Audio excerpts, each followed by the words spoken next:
There you go. I need to turn on my mic. Hi, guys. Welcome to today's Games Masters chat. Fallaize is here with me, and we are happy to answer any of your questions that you want to drop in. I just want to, for those that don't know anything about us, we're Wayfarers League. We run online free games, as well as a number of other different things. We've got a book club that's starting to get a bit more traction. We have people on that are playing video games together all the time. We got a new one starting up. Some guys are starting up this evening in Ark Survival Evolved, and yeah, Ted's probably going to join you guys with that one. If I'm not running tonight, then I'll probably be joining in either that or the Phasmophobia group, because we've been playing that a few times. We actually streamed it, however, my stream didn't. There was a real bad frame rate. I need to watch the beginning of that. I've heard good things. It's a lot of fun. It's a very fun game. But we also we have those things going on. We also obviously have our one shots running, and we've got some campaigns that are hopefully going to be kicking off soon. And so if you want to learn how to play or learn how to run games, you can come and join us on our Discord server. All the information about who we are and what we are, you can go to wayfarersleague.com. And we've got that's all there, including merchandise and all of that. I will do this spiel later, probably when there's more people that are currently watching. So welcome to Games Masters chat. I have my tea. Fallaize, do you have a beverage in hand? I have my Brita bottle. So that is a type of drink. So I have water. Hi Sam, thanks for joining.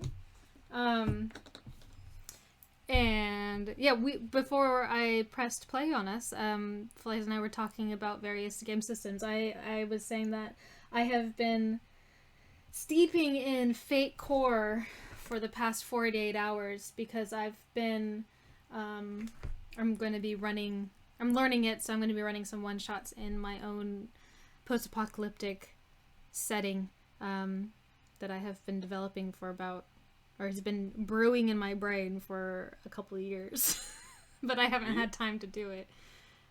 And I'm currently looking at Savage Worlds for a similar kind of thing of just having a flexible system that I can run under my belt. Yeah. But otherwise, it's been Call of Cthulhu all the way. Is Savage Worlds an open system then? Like it's not setting specific?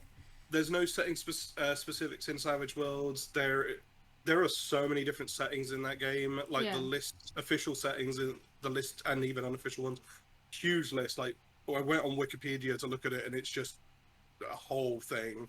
So what makes Savage Worlds different? I've never even looked at it, so I don't know. I don't know anything about it. What kind of system is it? Is it? So it's an interesting one in that. So Savage Worlds is, not really comparable to a huge number of other systems. Except for maybe Kids on Bikes and Kids on Brooms, because you don't have modifiers, so you don't add anything to your dice rolls, and you also don't have dice pools. Every skill that you have has, when you buy your skills at the beginning of the game, you get a dice in that skill. So you can get a D4, D6, a D8, D10, D12. In that particular skill. And so whenever you make a roll, to be successful in something, you only ever have to get a 4. However, in multiples of 4, the more multiples of 4 you get, the greater level of success you can achieve in a particular skill. Which, like, in combat, obviously stacks quite a bit. The way that you build up those numbers is whenever you make a roll, you roll the dice for the skill and a wild dice, which is a D6. Whichever one is the highest is the number you take.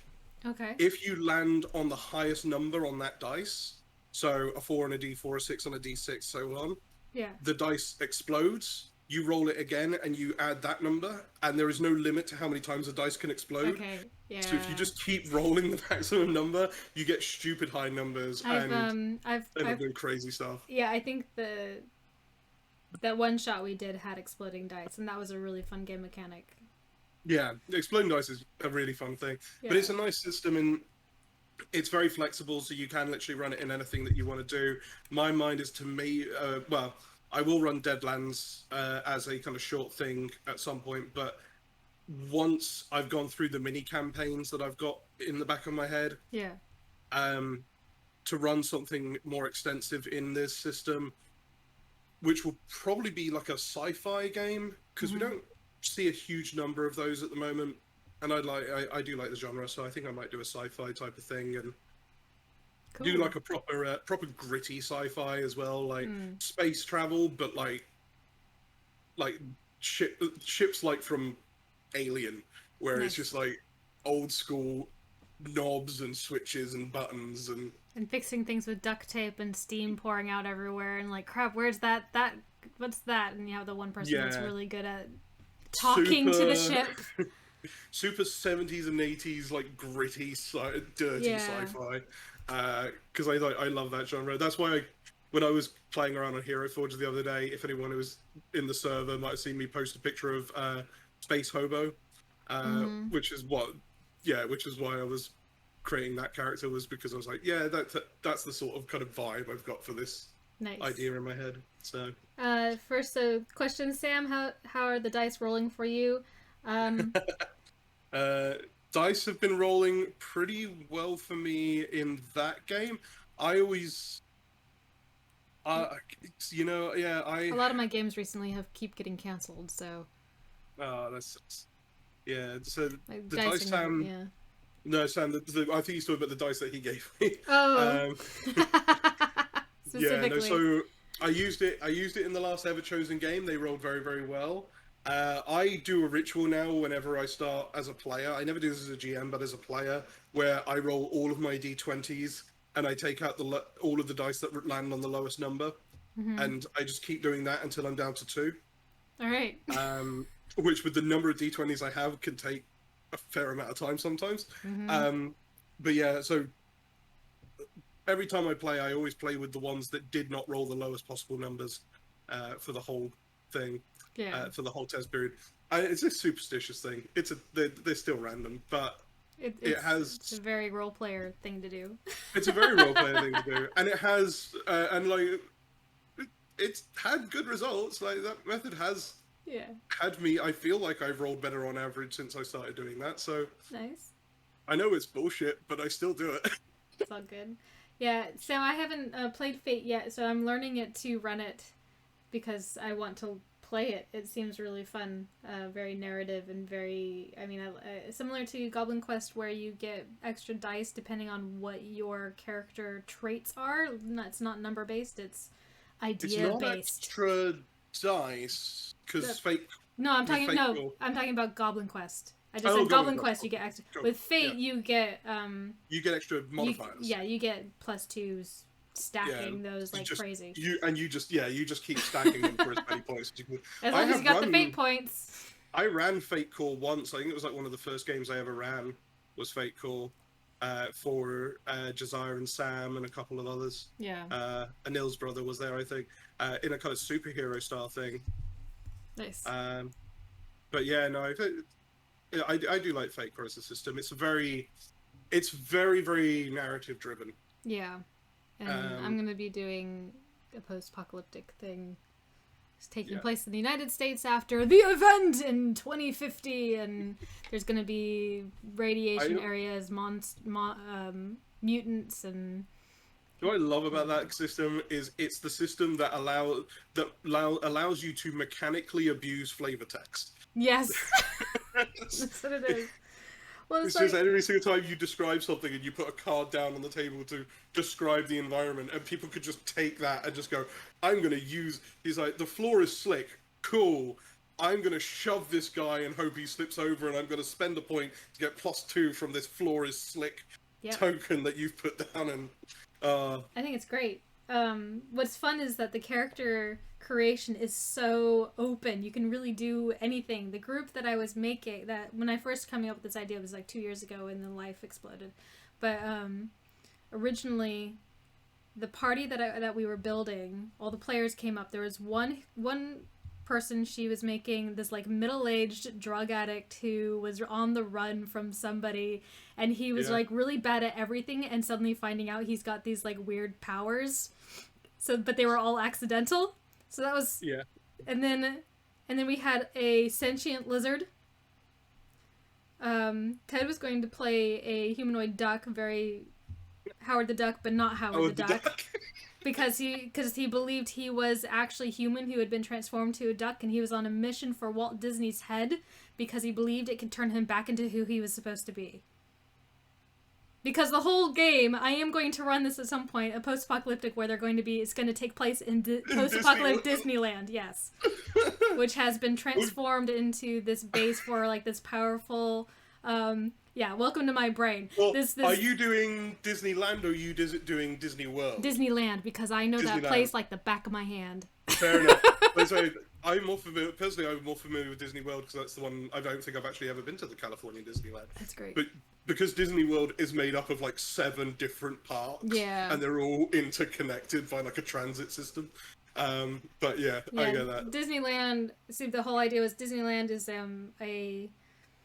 has been transformed into essentially like a powerhouse section where the people who rule LA or La La Land, basically Disney. But Disney doesn't actually control it. It's people who have food, so it becomes a space where they can actually hand out food to the people who live in the area around. There's so much to it. I have transformed each of the lands, and I love it so much. I would like to play on that. Well, I'm not running that specifically yet. I'm doing one shots in the world, and so it's going to be much more. I like it though. Nice. Anyway, yeah, I'm very excited about that, which is why I have been absorbing my brain into this Fate system. Heck yeah. Right, that was a bit of a tangent. Sam, you say so the other way around. I have to come at me, bro, to the dice gods. Yeah. Yeah, I don't know. I never used to be super, but I don't even really feel like I am superstitious with it. It's just a thing that I do now that I know makes no difference, but I still like to do it. Yeah. It's kind of like putting your dice so that they face the highest number to train them. Yeah, I do that as well. It's all these little things. I don't know if it's like an obsessive compulsive thing at this point. That one in particular, I think, for me at least, with putting it on the highest number, I feel like that for me is an obsessive compulsive thing. Yeah. And I think the other one I have is, even when I'm GMing, once I've gone like, oh, I'm going to roll, 5d8 on this thing.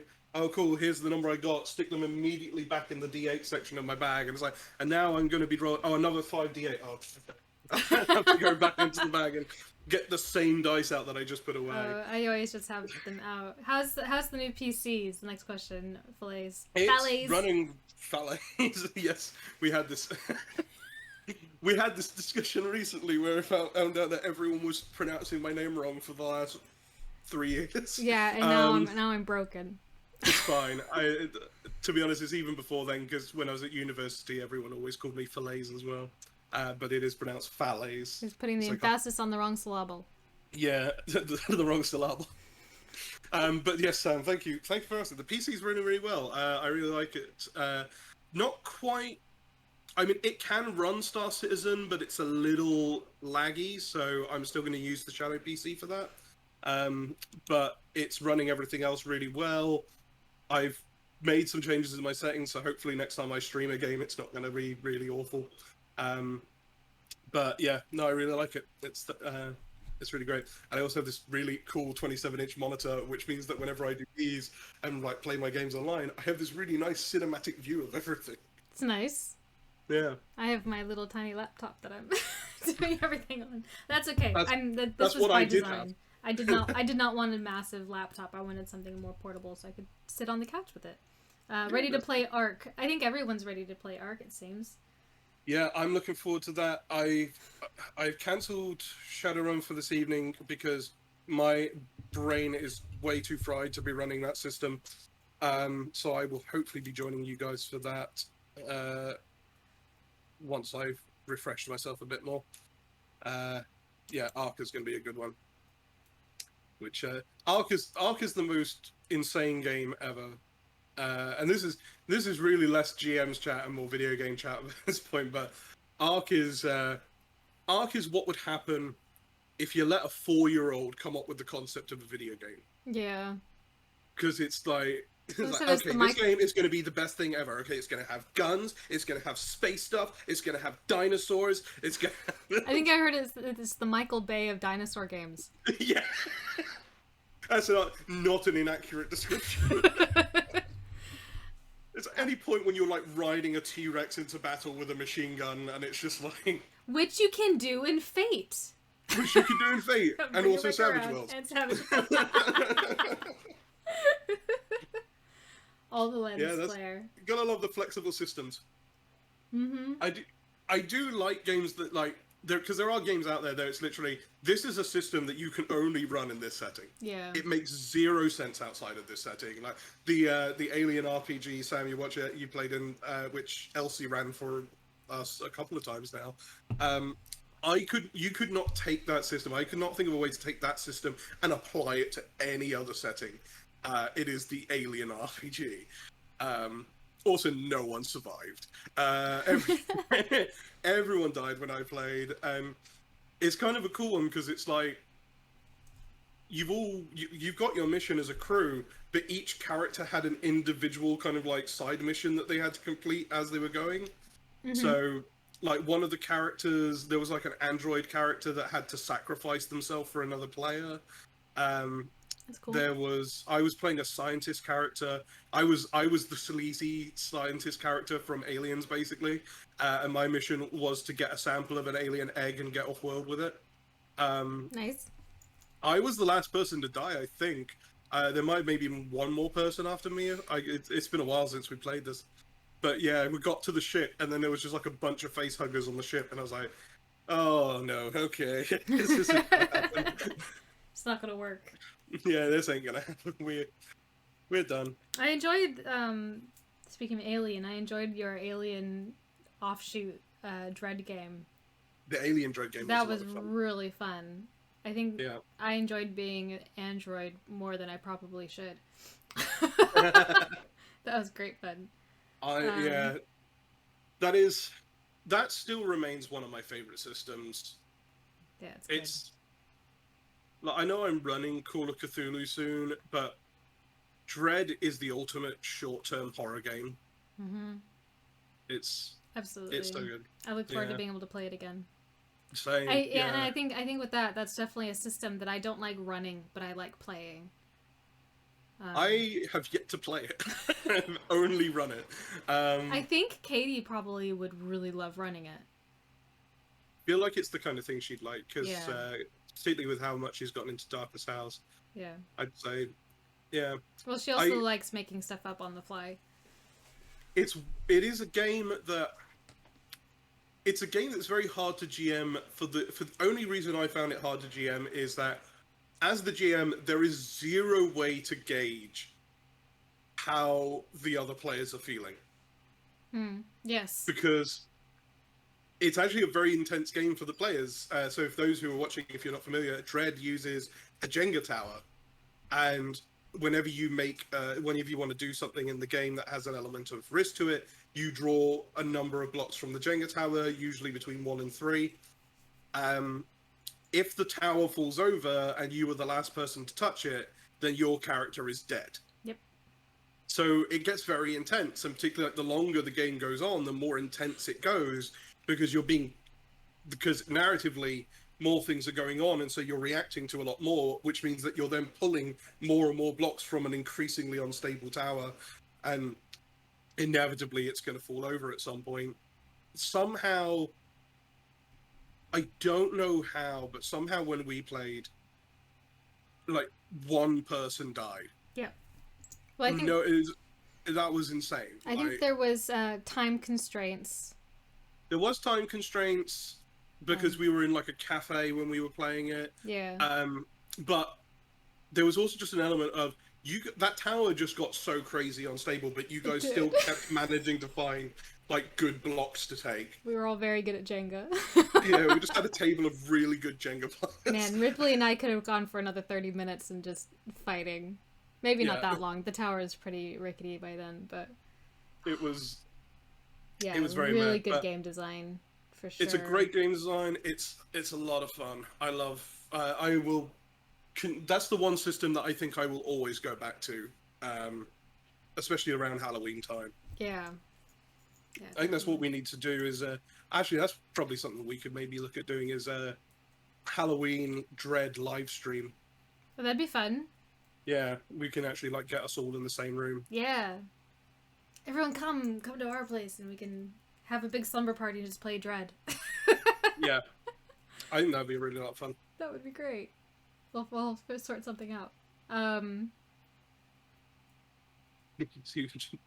Just enough to cause drama, but not enough to cause a problem between the players. I mean, yeah. Survival, zombie survival RPG. What's it called? Yeah, Sam. Well, big giant Dread game. Big giant Dread game. We might need to get a new set of Jenga because I think my set, I don't trust it, giving the kids. I don't know how many pieces we're missing. I've got a set. That's okay. Fine. Era Survival. Era Survival. Not heard of that. Yeah, one. I haven't heard of that. Sounds cool. I mean, that's not surprising. There's so many RPGs. Oh god, yeah. There's so I went hunting for them for a while, and then gave up because I was just like, I have too many now. But I was like, I want to learn some new systems. I can't learn all of these new systems. So yeah, I got Blades in the Dark. I don't. Why have I still got D20 Modern? I may as well just delete that from my thing because I'm never running that system again. It was the most boring system. D20 Modern. Yeah, I think really sucked. Sam, I think that's what I like about post-apocalyptic stuff and zombies is that it's not just about the zombies and the monsters, it's also about the other groups of people. Because in survival situations, that's going to affect the human psyche in different ways, and so you're going to have different groups of different people who are trying to survive for themselves, people who have different ideas of how that looks and what that looks like, how to take care of each other. Well, that's the reality of a lot of these kind of zombie things. Like, once you get past season 2, maybe, of The Walking Dead, the dead cease to be that much of a threat, right? Like, they're still present, and they still cause issues from time to time, but for the most part, the survivors have learned how to deal with them very efficiently, so now the threat is other people. Yeah. And that's where that... And who you trust, and... Yeah. And fighting over resources and things. Interpersonal drama with shared threat. Yes. Yes, absolutely. That's just it. And that's the kind of thing I love. That kind of game where it's interpersonal drama with shared threats. I feel like that's kind of a good description of our Mass Effect game. Absolutely. God, yeah. But... So it comes up, both of us just like, oh, and then move on. That was a great game. Yes. Sins is a good grim RPG. I don't know Sins either. I have not played Sins. No, I definitely want to try 10 Candles at some point. I've heard that's good things about 10 Candles. Yeah, but that one you have to play in person because the candles. Right. I still have Champions on my list for some reason, despite the fact that once again I will never play that system again. That's the one system that gave me a full-on migraine. Was Champions. Mentioned before. I definitely want to do City of Mists at some point. I know that Rob wanted to run it, and unfortunately he couldn't find the players for it, and I was just like, oh, that sucks because it sounds like such a cool game. It's I think it might be a Savage Worlds, but I'm not sure. But it's City of Mist is a game setting that it's modern day, but some people are reincarnations of either mythical or fairy tale characters, creatures, or like artifacts. I think I have heard of this one. Yeah, so it's like your character could be like a reincarnation of Excalibur or something like that. Cool. And then you'd like teamed up with a reincarnation of Little Red Riding Hood. I think I'd want to be the Cheshire Cat. I wanted to do one. I wanted to do a character who was, just because I love the Fables comic series and the Wolf Among Us game. Yeah. I really wanted to do a big bad wolf character as a reincarnation of the big bad wolf. Nice. Yeah, I think anything from Alice in Wonderland I'd be cool with. Anything that's just a fever dream. Well, Alice in the book. I love that book anyway. I don't know if you've read Alice in Wonderland. I feel like I've read an abridged version, but not the full I think book. one of the best parts about it is at some point she's questioning whether she's actually a friend of hers from school. It's like, maybe I am her. And so there's this really it's very weird psychological stuff. Well, I love it. Wasn't it meant to be just like an analogy for puberty or something like that? I don't know about that. I don't remember. Yeah.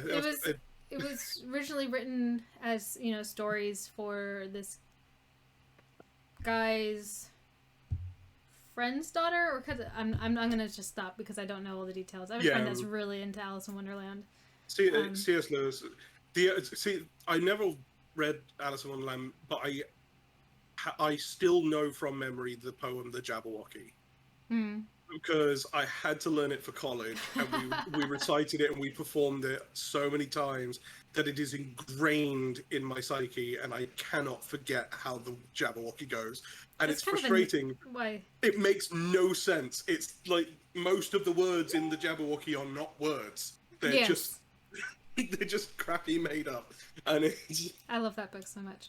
And it's just let's see. So we got weapons, jam in survival, and explode or just get damage from use. That's fun. That's a fun thing to happen. Don't think grown up from Transformers. A Peter Pan RPG, in a grim Wonderland setting with pirates and everything. Missed the correct. That sounds awesome. That does sound really cool. I missed the correction. It's like a Peter Pan RPG. It's just like, that seems metal as hell. A Peter Pan style RPG would be super cool. I think that would be a lot of fun to have. Like, you could maybe do. That'd maybe work as like a Blades in the Dark type thing, because you have the different factions in Blades in the Dark, and then you have the factions in Neverland of the pirates and the mermaids and the Indians and the Lost Boys and all that. Yeah. So you could probably have a lot of fun with that. You could. I love it. Just love to play Robin Williams as Peter Pan. He's so good. In Hook. He's so good. And that film is a really good film. Yeah. What's hilarious is that talking to people like a generation or so above us, like age-wise, because when I was working at Lucasfilm, I remember it came up because some of the guys worked on it, and they hate that movie. I'm just like, how do you hate that movie? It's so good. Like, it's terrible. I'm like, what? I don't understand. This is not working. There's definitely stuff in there that's just like, okay, this is silly, but Robin Williams is great. Yeah. Bob Hoskins is great. But it's definitely Dustin Hoffman that was Hook in that one? Or? He's the best Hook. He was a great Hook, and the fact that him and Bob Hoskins just decided to play Hook and Smee as a gay married couple is brilliant. What a fantastic performance they give. I think there's some nostalgia attached to it as well, though. I think there is, and and I watched it when I was little, so yeah, there definitely is. Yeah, I think this is a debate that Ferguson and I have had a couple of times regarding the Avatar and Legend of Korra series, because I preferred Korra and he preferred Last Airbender. I still haven't watched both of them. I won't spoil anything, but literally, the only reason we have a difference in appearance, I think, is because I watched it last year for the first time when I was 28, and he watched them when he watched Last Airbender when he was a kid, and that series is definitely more targeted towards younger people, and Korra is targeted towards more mature people. So that was my kind of thing of, I'm leaning towards this one because I feel like it was a more serious thing. Yeah. But it's I think the nostalgia goggles can affect your perception on a lot of different things. Like Space Jam. Space Jam is a film that is loved by so many people. It's horrible. It's technically awful. I love it. Yeah. I love that film. But technically, I can't deny the fact that the premise and everything about it is really fucking dumb. Mm-hmm. But I still love it because I Yeah. watched it when I was a kid. No, it's one that is definitely one of those movies I remember absolutely adoring, but I refuse to watch it now.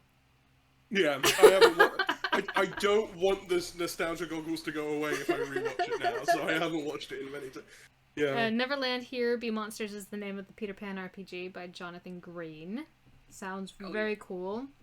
I need a lot more grimdark stuff in my RPG world lately, so I think that it might be a too fantasy-esque. I don't know. Yeah, I think maybe like World of Darkness or something like that. Yeah, if I have fairies in my RPGs, I don't want them flittering about and be happy and giggly. I want them to be dangerous.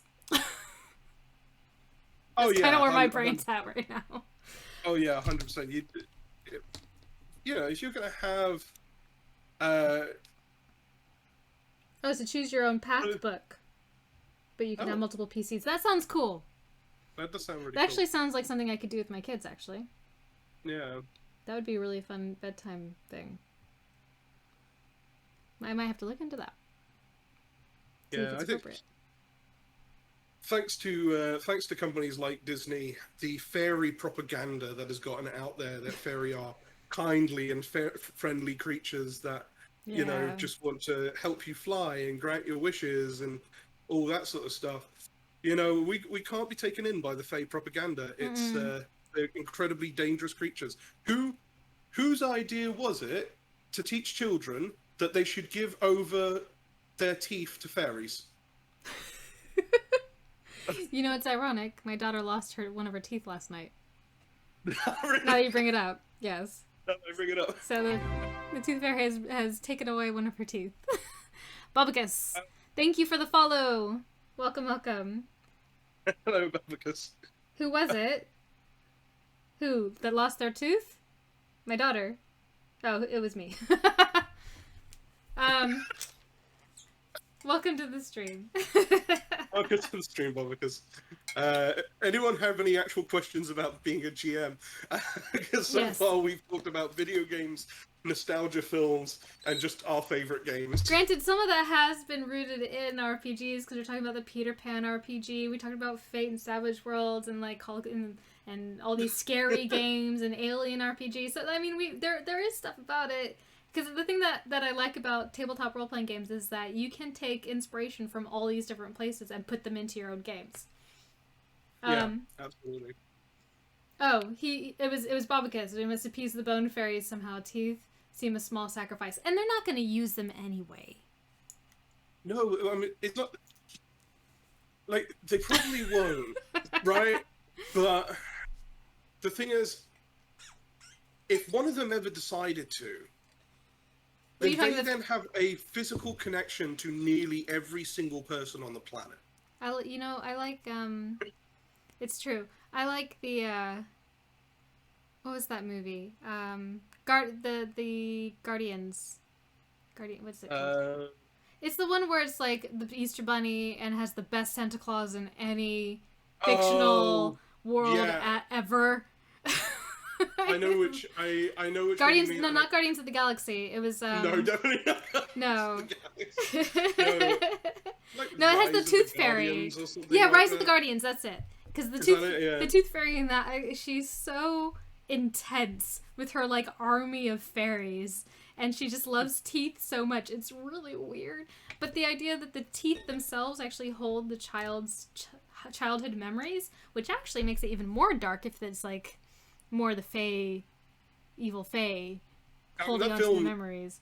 Kind of, you know, I don't think I've actually seen one, but if that's the case, that film is, you know, I think that film is trying to counter all of that Disney propaganda for fairies. Oh, it's so good though. You're saying that you haven't seen Rise of the Guardians. I don't think I've seen Rise of the Guardians. You should watch it. It's actually really good. I know, but there's also like a list of 20,000 films that I should watch. Like Christmas. Probably never will. Actually, it's really it's an Easter film because it takes place during Easter. Fair enough. Anyway, I've seen it several times because of the kids.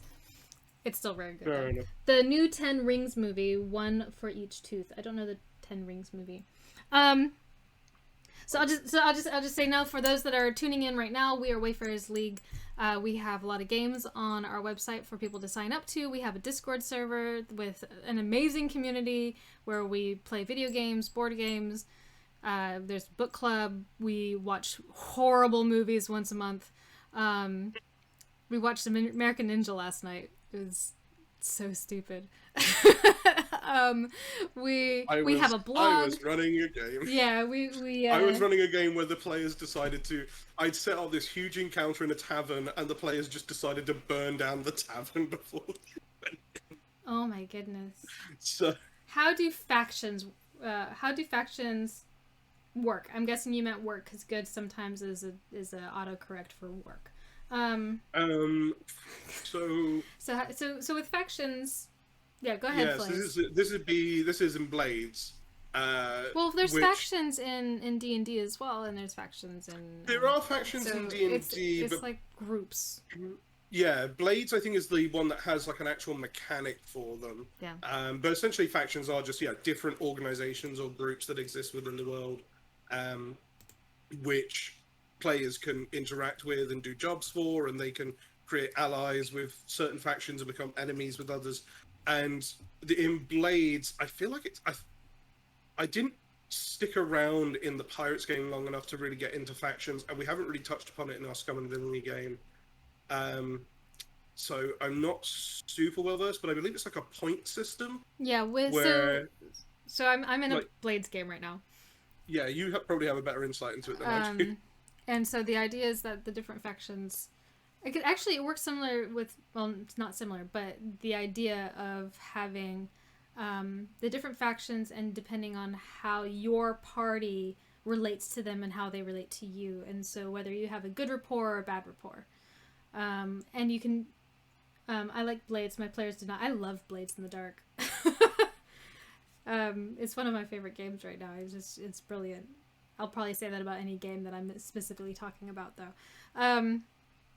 So yeah, with you can treat factions almost like their own character almost, where because the faction, each individual one will have their own motivations, their own goals, and their own opinions about the actual players.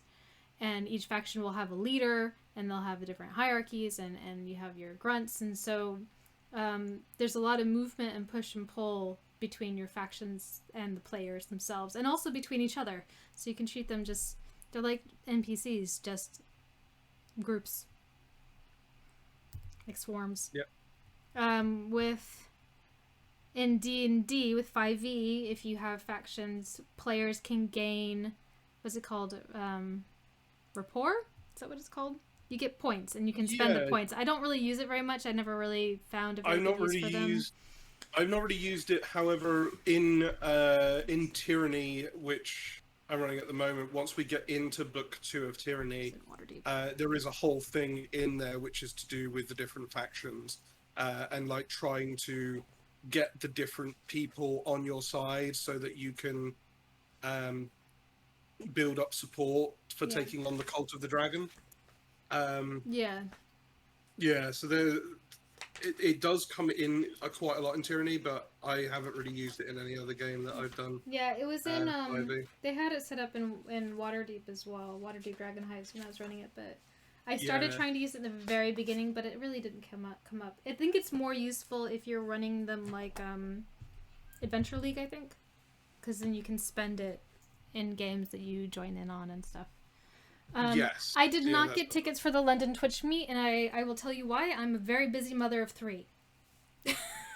And I've got 3 children at 3 different schools, and they're all starting clubs and things, and I don't have the capacity to start going to cons right now. That is a future thing. But thank you very much for showing me where to get them and what that was about, Sam. That was really, really good. And when do you want to do the next meet and greet? We will organize in the next meet and greet when we are all of a mind to. It probably will be closer to December, if not maybe January.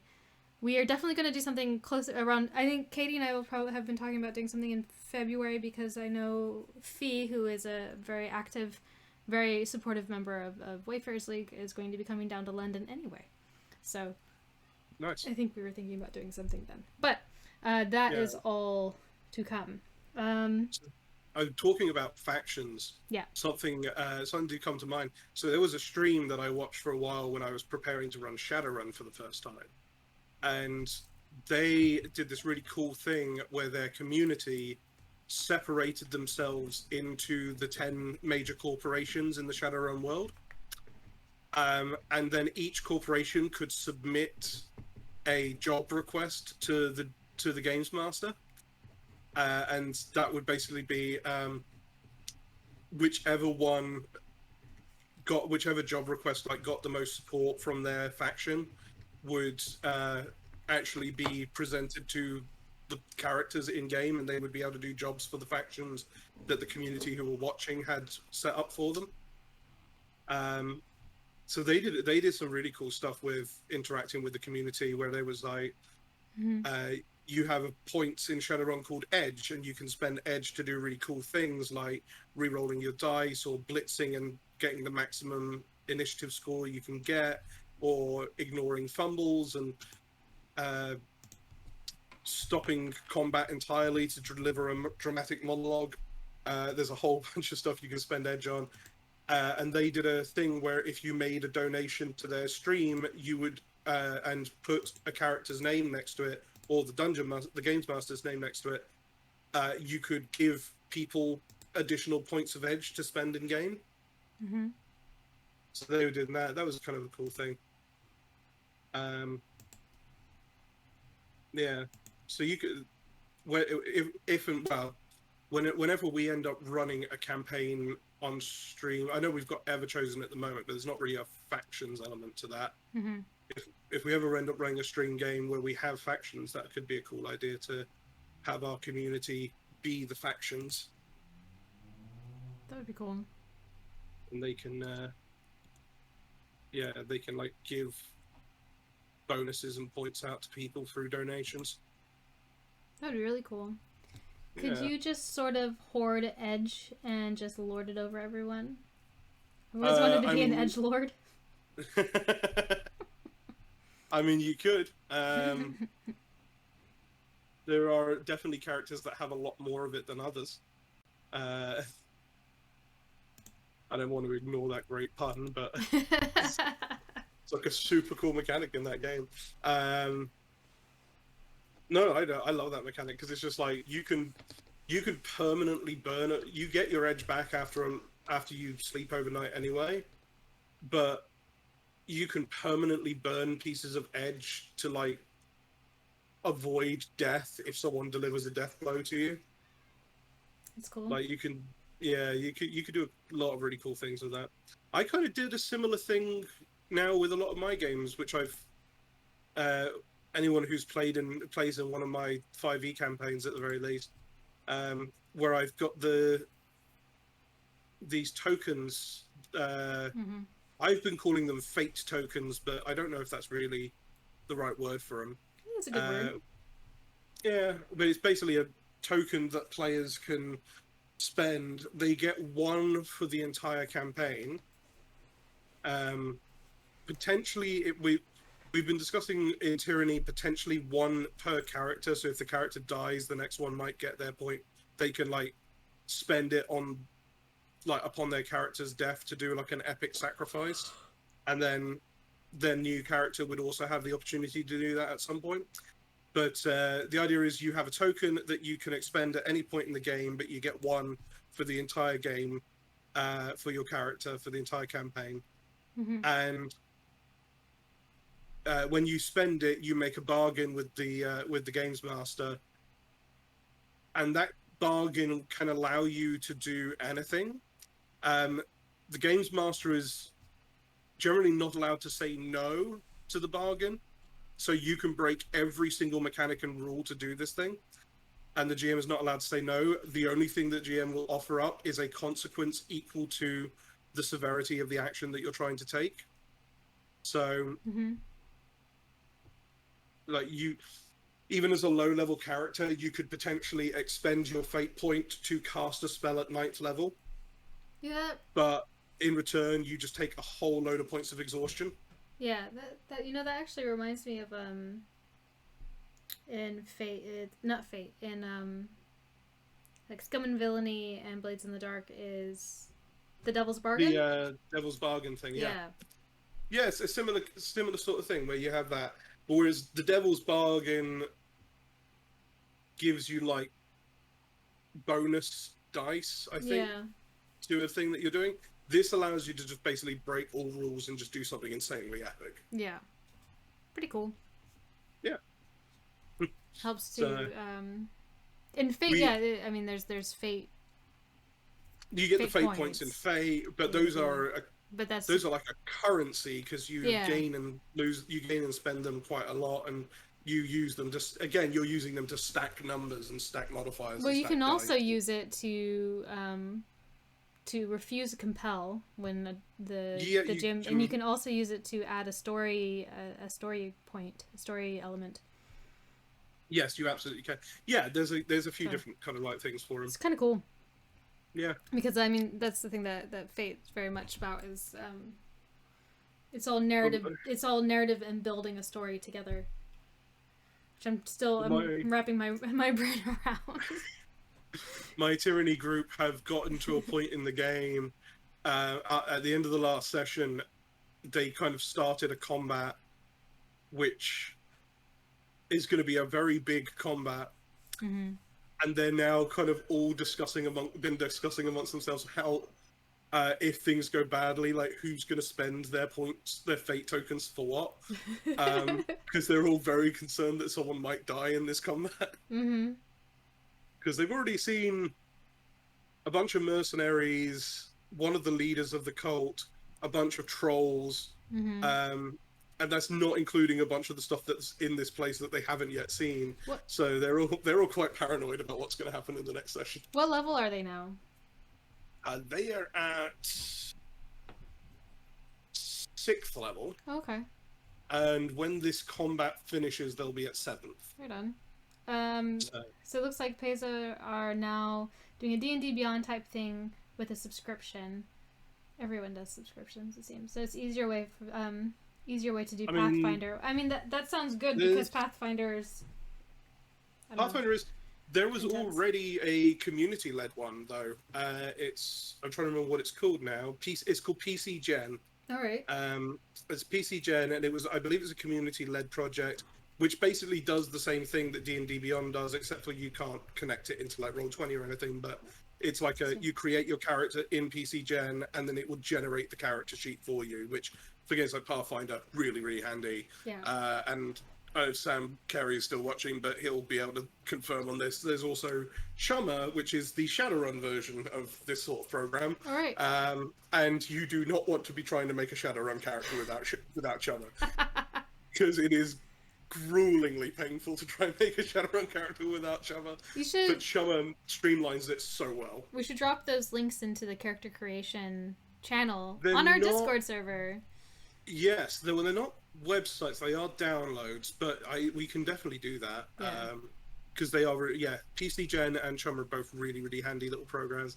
They're not, like, the interface isn't pretty, like, it's not, like, D&D Beyond is set out in a very pretty way, and and all that. It's not pretty, but it's very practical, and it does work really well. And particularly with like the Pathfinder one, like all the magic items and all the feats and everything of that is already built into the thing. So you just need to select the ones that you want to use, and it will just do the rest for you. It's really good. That's handy. Yeah, it works out all your numbers for you. Nice. When I do eventually run Pathfinder, because I do want to run an actual Pathfinder campaign, like proper first edition Pathfinder campaign. I'm thinking I might actually do Kingmaker just because I know the story quite well from the video game. PC Gen's going to be super handy when doing that. Nice. So. I don't think that'll be the game for me, but there will be people for it. I'm sure there will be, and it's like games like that. They kind of go, oh, it's more complicated. It's like it's more complicated from a creating a character kind of standpoint, I think, and then when you're in game, for the most part, it's still roll a d20 and add this number to it. The numbers are just bigger. Yeah. to the point where in certain things the D20 roll is kind of redundant, Mm-hmm. because I think by the time we were getting up into like level 15 when I was playing Pathfinder, my base acrobatics bonus was like plus 47 in Wow. acrobatics. It's just like, okay, I mean, a D20 is literally giving me a range of a success from a 48 to a 67. See, I do like I like the idea of how customizable and how focused you can make your characters and how good you can Yeah. make your characters at things. I think I don't know, for my part, I'm starting to veer more and more away from high fantasy. Yeah, no, that's fair. I know Um that's completely valid. yeah. And so I'm Um, much more keen on the high stakes grimdark trying to find the happiness in the the light and the darkness kind of games and systems. yeah. Granted, I the Darkest House does not have that, but I am enjoying playing it. Oh yeah, absolutely. I think and I do love fantasy, and Yeah. I will always run fantasy games, I think, but it's just D&D that I'm kind of moving away from. Yeah. But yeah, I think Welcome because back, Sam.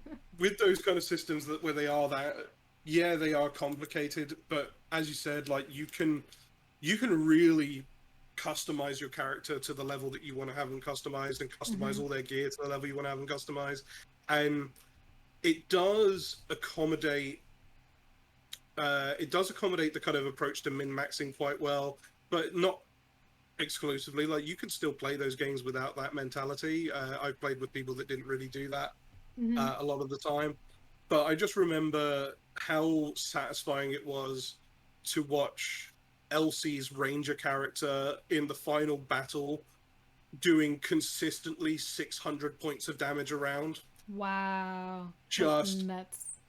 bonkers insane amount of damage against the demon lord, and like consistently doing 600. Like if you did that much damage in 5th edition, you would take out a Tarask in about a round, Yeah. right?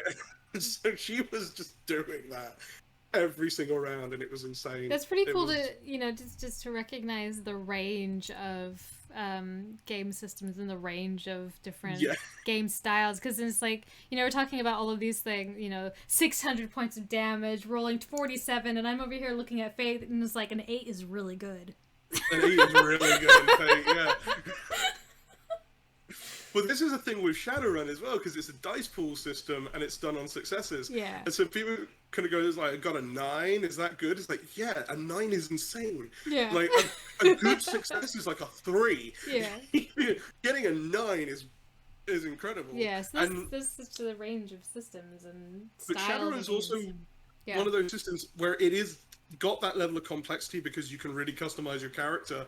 And again, one of Elsie's characters in Shadowrun punched through a bunker door with 3 punches. That's awesome. Because yeah, it's like a full-on like nuclear bunker, and just went boom, boom, boom, and the door just exploded open because she's insanely good at that. Like that's the level of stuff that you can do in those games when you have those more complex mechanics and Yeah. more complex character builds. You could just make your character super good at some things. Yeah, I think that's the thing is like a lot of people. I know a lot of new players that were introduced by 5e or what have you, and they're intimidated Yeah. by all of these customizations and what appears to be really intense numbers because they tend to be a bit intense. But It's like very big numbers, yeah. it is not. If you like balancing your stats and figuring out what's the best build, the min-maxing side of gaming, you could probably really slide into Pathfinder or Shadowrun or any of these, like, fairly easily. Or even like 3.5 D&D. Yeah. And really benefit from those. Because those games, I mean, 5e was built in a very different way. It was built in a way to make the game a lot more accessible, which it does. It was built in a way where the heavy mechanical min-maxy type of gameplay doesn't really work. And people people get down on min-maxing quite a lot, and they kind of like go, oh, min-maxing, when you're min-maxing, you're not playing to the character, you're playing to the system. And just like, well, no, because at the end of the day, if I'm going to make a wizard, I'm going to make them super intelligent, not just because it makes them a good wizard, but also, if you're not really intelligent, why would you become a wizard? Yeah. Why would your character do that? It's like, I have a wizard who's got a 16 in strength and a 12 in intelligence. So it's like, why aren't you playing a fighter? Yeah. Why wouldn't this character do that training instead? Because that's the stuff they'd actually be good at. Yeah, Sam does say you can do both, and I do agree you can do both. Yeah. Absolutely, it's not, there's no wrong way to play. That's exactly role-playing it. games. There's no wrong way to play. Yeah. And I will never get down on someone who wants to play a nerfed character for the role-play aspect of it, and I get that. That's not a problem. Yeah, Fee brought a rogue, Goliath rogue, who had like a -1 in Dex, and it was incredible. But then, you can work with certain things, and you can work with that, and that stuff's really cool. I think that's really great. You can work with that, and you can play with that. Yeah. But the thing, I will never get down on someone for playing that. Like, I wouldn't do that. I will generally play a character that works effectively mechanically as well as trying to play them in roleplay. But I just don't get the thing where people get down on min-maxers. Yeah, I think that's the flip side of it. Is like I'm not going to put you down for playing your your rogue with -1 Dex. That's on you. If you like playing that way, that's more power to you. That's fun. But also, don't do the other opposite and get down on people who min-max, because it's kind of, from my perspective, it's a puzzle, and trying to balance and figure out the most effective way to create this character that I can enjoy playing it. There's a wrong way to play, and that's to attack the party all the time as another player, unless you are a secret BBEG or a spy for the BBEG. I mean, if you are actively the villain of story, then sure, attack the other players. But 100%. Like, the only wrong way to play is to do something that takes away the fun from someone else. Yeah, because it's a game. We're supposed to all have fun playing it. Yeah, and absolutely. There's no wrong way to play your game. And this is the thing as well. Like, because obviously we've played quite a few games together now, Sarah, and you've obviously seen Ever Chosen as well. And like, Marina and Zayn are both incredibly good at what they do. Yeah. Like, they're, the stats that they've got make them very, very good at what they do, but they're still full-fledged characters that have personalities and vulnerabilities and weaknesses and all this sort of stuff. Yeah, flawed. Hugely flawed characters. I love playing hugely flawed characters. Me too. Also, weirdly, both of the most socially awkward characters that I've ever played are those two. My Pathfinder character was super cocky and very, very confident. Sometimes undeservedly so. So we're coming up to, we're at our hour or so. So if you are watching and you have not, don't know who we are, we're wayfarersleague.com. Or the Wayfarers League, and you can find us at wayfarersleague.com. We've got a Discord server with an amazing community. We've got games that are running that you can, if there's space, you can join, get on wait lists. We have more going up all the time. We can teach people how to play games. We can teach you how to run games, and all that jazz. And if you have any questions right now, drop them in the chat right now, and Fallaize and I can try to do our best to answer those. Quick fire some questions. Yeah, quick fire questions. And let's see. Yeah, drop them in the chat now. And I can give a few more announcements. We have, this week is Homebrew Lab on Tuesday. Yes. I can't remember which one we're doing this week. We will be doing a settlement. Right. Oh, that's right. Chris is going to join us for the settlement. He's very excited. With our good friend Chris Good, who will be joining us for that one. Yeah. And so we'll tune in for that one. I'm looking forward to doing the settlement. I loved the settlement we did last time so much. That was really cool. I really liked painting it as well. That was really fun. That was a really fun one. And if you want to know what that one is, go and check it out.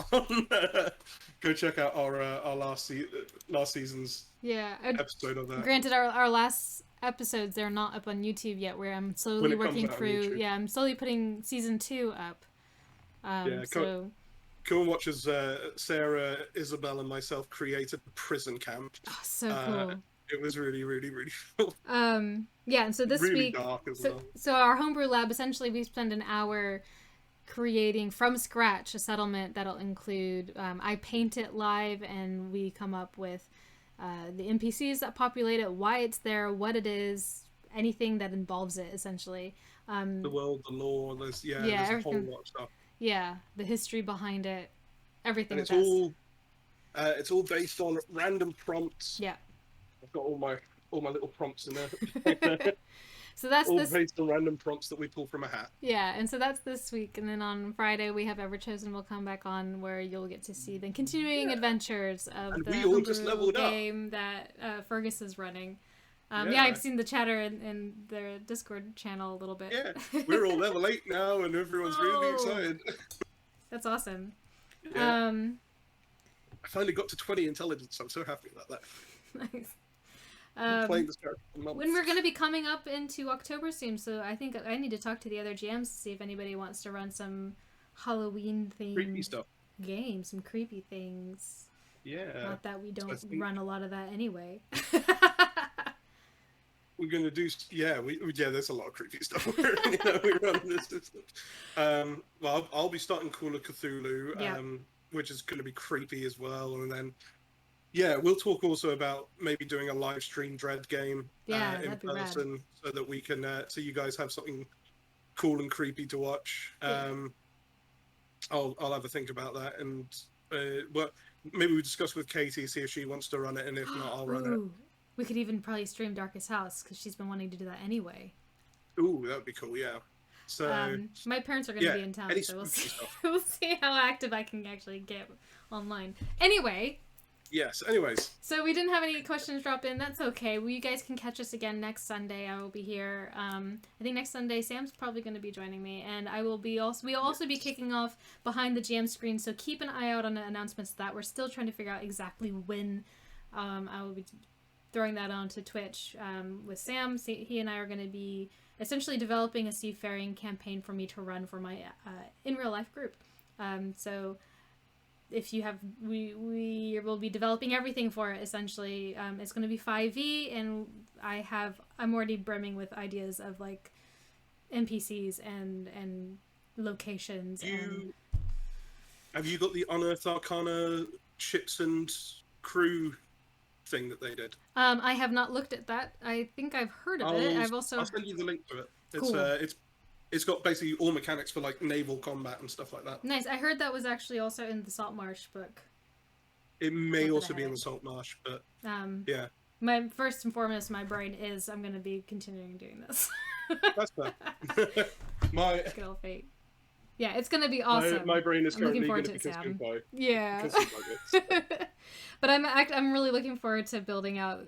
Sam, you and I need to talk soon so that I can give you a rundown of the crew, because we're also going to develop like side quests and probably magic items that we can give the players, as well as new villains and things. And we're going to essentially build a campaign right before your eyes, and you guys can follow along and take stuff from it for your own. I will probably be painting stuff live. We will be making maps and building stats, etc., etc., etc.